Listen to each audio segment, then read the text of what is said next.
We were sneaking onto the yacht to carry out our mission, but our magnetic combat boots ended up sticking all the kitchen utensils to the wall. We'd barely climbed aboard the yacht when a spotlight landed right on us. It was crystal clear our cover was blown. Shortly after that, we got locked up inside a room. That's when I pulled out a cotton swab lockpick, bent it up and jammed it into the door crack.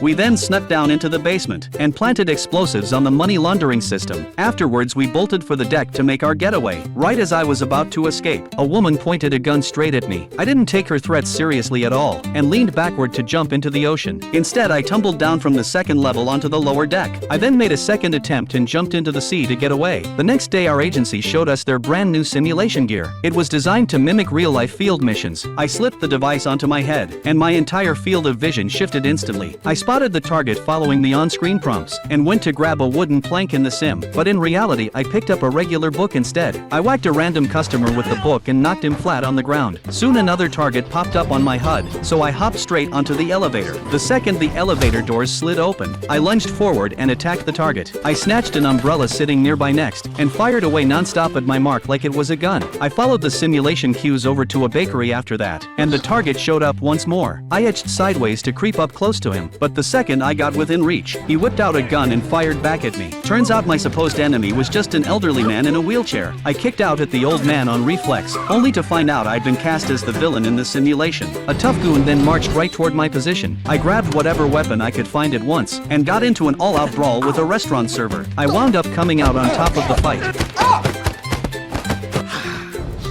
and headed back to our headquarters afterward.